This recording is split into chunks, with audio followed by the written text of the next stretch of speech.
Bueno, un poco la música de los Beatles nos mete en la década del 60. Los Beatles se separan el 10 de abril de 1970 y es en tal caso uno de los símbolos más fuertes, ¿verdad?, de la década del 70. Bueno, del tenemos 60. varios personajes emblemáticos hoy y también en la década del 60, como Chunchuna Villafañe. ¿Qué tal, Chunchuna? ¿Cómo estás? ¿Qué tal? ¿Cómo Bien. está? ¿Vamos a recordar un poco la década del 60? Bueno, vamos a tratar. Sí, bueno, no A ver sé si nos tanto. acordamos. Bueno, vamos a continuar con las presentaciones. Adolfo Castelo, bienvenido también al Muchas programa. gracias. ¿Cómo Muchas estás? gracias que se hayan acordado de mí. Sí, ¿por qué no? Y Norman Brisky, bienvenido también. Muchas gracias. Que nos preguntaba, por haberse acordado de Adolfo Castelo. Bueno, ponemos en el aire el informe que hemos preparado y después hablamos. Bueno, Recuerdos, a ver. Cuando la película Let It Be se estrenó en los cines de Buenos Aires en agosto de 1970, la disolución de los Beatles ya era un hecho irreversible. La noticia de la ruptura, que se había producido 4 meses antes, el día 10 de abril, causó estupor entre los jóvenes de todo el mundo y la juventud argentina no fue la excepción. La Beatlemanía, como gran parte de las modas surgidas con anterioridad a la era del satélite, llegó al país con más de 12 meses de retraso. Recién en 1964 apareció en esta margen del Río de la Plata el primer single del conjunto con La Vi Parada Ahí y Twist y Gritos, 2 temas fuertes de su LP debut que miles de fans criollos escucharon una y otra vez pegados al Winco, alternándolos con los del Club del Clan. Ese mismo año, los 4 melenudos, como los llamaban despectivamente los de 30 y pico, iniciaron su primera gira por los Estados Unidos y la posibilidad de una visita a nuestro país entusiasmó a sus seguidores y también a un empresario sin escrúpulos que intentó pasar gato por liebre contratando a un grupo llamado The Beatles, con doble E. Unos lo llaman iracundia, otros nueva ola. Nosotros le diremos simplemente juventud. Esta juventud que ahora se apresta a escuchar a los American Beatles.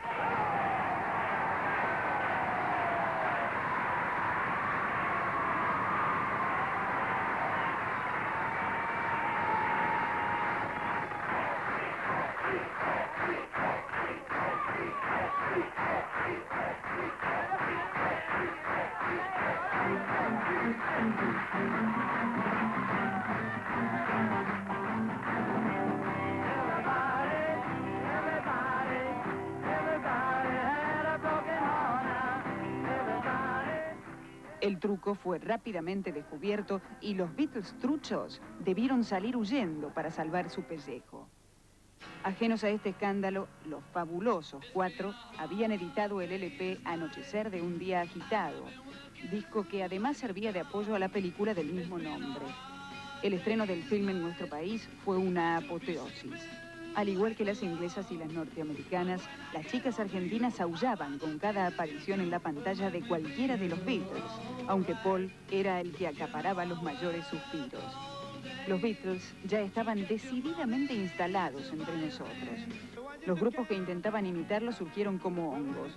Los Walkers, los Gatos Salvajes, los Smokers y los uruguayos de Shakers desfilaban por el programa Escala Musical y todos copiaban las botas, las ropas y, por supuesto, la melena Beatle. Así fue como a todo muchacho que luciera el cabello un poco más largo de lo normal lo apodaban el Beatle.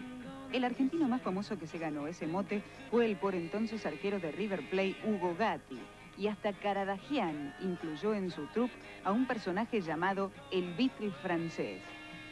Eran los años en que el único vaquero conocido era el Far West, y ser poseedor de los codiciados Lee lo convertían a uno en el langa del barrio, al tiempo en que en el Instituto Di Tella los jóvenes se entusiasmaban con los famosos happenings.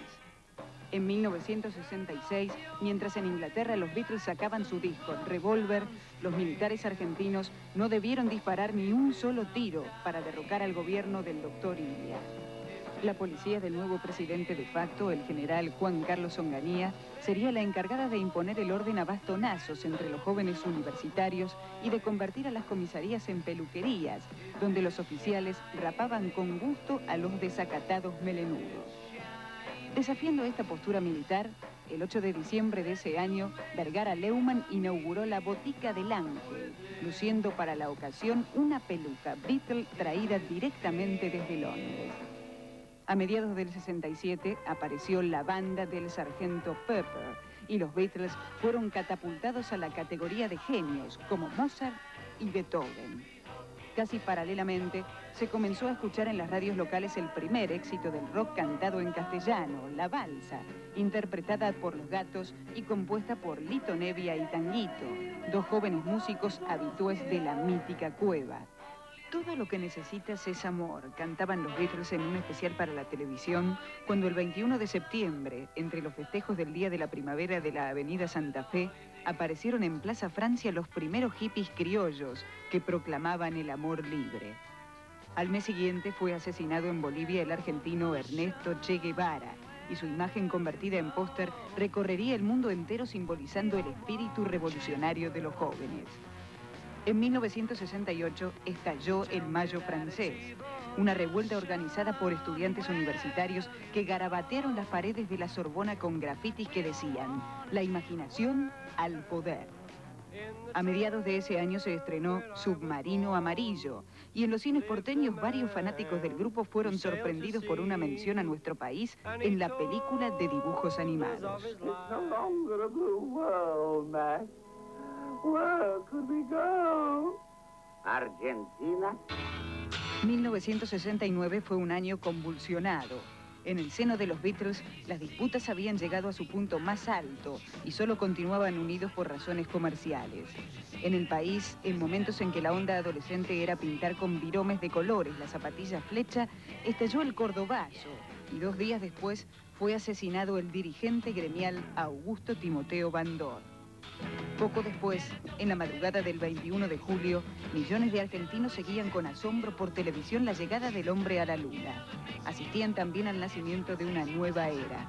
Y pese a que los Beatles, como grupo, apenas pisaron el inicio de la década del 70, 25 años después, siguen acompañando con su música y su espíritu a varias generaciones de jóvenes en todo el mundo.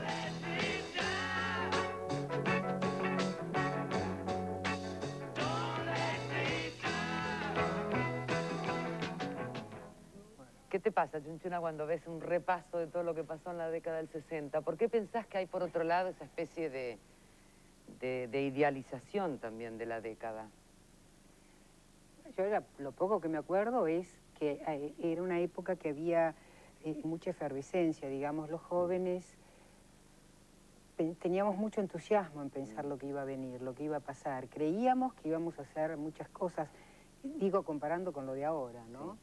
Que ahora me parece que es muy difícil ubicarse o tener sueños, esperanzas. Me parece que era una época buena en ese sentido y creo que... donde los jóvenes empezaban a ser protagonistas de alguna manera también. Sí, ¿no? Y además me parece que en las distintas capas sociales o en las distintas áreas había mucha efervescencia, ¿no? Tanto fuera de un lado como del otro.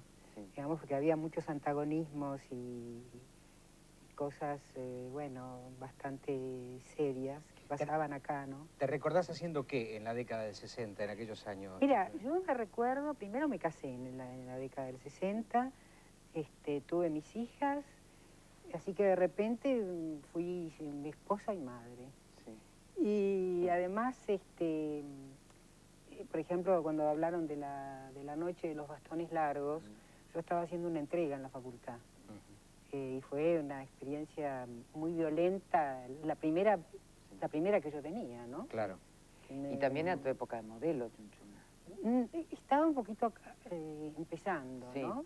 Sí. Empecé a trabajar, digamos que no sabía muy bien para qué lado iba a tirar, sí, ¿no? Pero te empezabas a convertir un poco en el sueño de todos los argentinos. Todo el mundo estaba enamorado de vos. Qué suerte. Sí. Lástima que no lo supe en ese momento. No, viste, las cosas pasan y uno no se da cuenta. Sí, después como la felicidad, viste, después te ¿Y vos qué cosas sobresalientes recordás, Norman? Yo me parece que, primero, no sé si es una omisión o que yo con el calendario ya la esterosis, pero me parece que Vietnam es un hecho histórico que revolvió la cultura del mundo, porque de ese fenómeno, aún en la guerra, aparecieron los poetas más originales de nuestro siglo, apareció la música que fue a parar a Inglaterra, pero cuya cuna es esta enorme defección social que significó la derrota de un ejército frente al pueblo vietnamita. Norman, ¿y vos cómo vivís? ¿Cómo vivías en esa época? ¿Tenías ilusiones? Yo soy inspirado de esas cosas, soy un inspirado de esa poesía, soy un inspirado de Cleaver, de Malcolm X, de toda esa gente que ha dado no solamente su vida en algunos de los casos, sino fueron enormes poetas, enormes. Acá Bob Dylan es los 60 y es anterior a los Beatles en términos del florecimiento que dio ese país frente al tema de Vietnam. El tema de la música de los Beatles está tomada como el hilo conductor musical, precisamente porque fue una música realmente muy fuerte, ¿no? La presencia de los Beatles en el escenario mundial. ¿Lo tuyo, Adolfo? ¿Qué cosas recordás? ¿Qué cosas te aparecieron como familiares, como recuerdos? Definitivamente era una época muy creativa. Y uno además tenía la sensación, el mayo francés tiene que ver, tenía la sensación que podía modificar no solo el presente, sino además el futuro, la pretensión, ¿no? Hoy eso no pasa, hoy uno no puede modificar lo que va a pasar a la noche. Sí, es cierto. Y bueno, yo empecé formalmente con el periodismo en el final de la década del 60, por el 69. De modo que hasta ahí era el humor como una excusa para... Pero, por ejemplo, ¿vos te divertiste en la década del 60? Sí, definitivamente. Sí. Sí. ¿Vos, Chunchuna? Muchísimo. Muchísimo. ¿Vos, Norman? Yo también. También. Cuando apareció el Winco, por ahí seguida dijiste el Winco, que bailabas mucho. Claro. ¿Sí? Era ¿Un gran bailarín? Mi novio, gran bailarín. Gran bailarín. Sí, de tango también. Sí. Y época de la fiaca, no podemos obviarla también, la década del 60. Bueno, se podría obviar, pero bueno, ya que nos gusta tanto. Ibas a decir algo más, Chunchuna. No, que también me acuerdo, digamos, por otro lado también estaba el Ditela, ¿no? Con toda la gente joven que se llama la Menezunda, con los happenings, ¿no? Que en ese momento uno no sabía muy bien si apoyar o estar en contra, ¿no? Pero ahora me parece que... Cuando hay la oportunidad de mirar al pasado, a veces se tiende a pensar que todo era más simple. ¿Tienen esa sensación?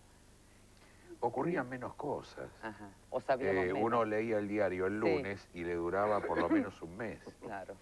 Hoy uno perdió el diario de hoy, y mañana le falta un pedazo a la historia. Sí, le perdió un escalón. Esta era un poco más mansa la vida, por lo tanto había más chance de disfrutar. Yo no sé si era más mansa o era, por lo menos acá. Comparado con lo de hoy, donde parece que pasan cosas todos los días. A lo mejor lo que pasan son falsas cosas. Aquello tenía tiempo para el disfrute, un amor, una mujer, no sé, un libro. Esto ahora es una locura. Es el cosito, ¿no? Es el zapping. El zapping. Ahora, no sé si por razones de edad o no, pero se me hace que para nosotros, ¿no? Fue una década de sueños, una década bohemia muy fuerte, de que además estábamos... De amigos, además, teníamos amigos. Era un placer charlar, había temas. Y había tiempo, ¿no? Otros tiempos distintos. Y había tiempo. Ir al cine, íbamos al cine muchísimo, ¿no? Hoy el ámbito de la charla es una disco, donde obviamente no se escucha nada. Entonces, otro tiempo. Bueno, como diría ni mejor entonces, ni peor, otro. Como dice Otro Jorge tiempo. Schulheim en una canción, eran los 60 y no nos dimos cuenta. Y no nos dimos cuenta, pero nos Bueno, vamos a dar vamos a un cuenta brindis. de que podemos recordarlo y que seguramente en casa Vamos se a habrá ponernos de también pie para producido algún recuerdo conjunto, ¿eh? Bueno, Felicidades. Y además anticipadas por tu cumpleaños. Sí. Del día 9, ¿eh? Felicidades para la década del 90 también, ¿eh? Para todos. Muy linda estás, muy lindo estás. Muchas gracias, vos también. Muy amable. Lindo todo. Bueno, brindis a cámara entonces.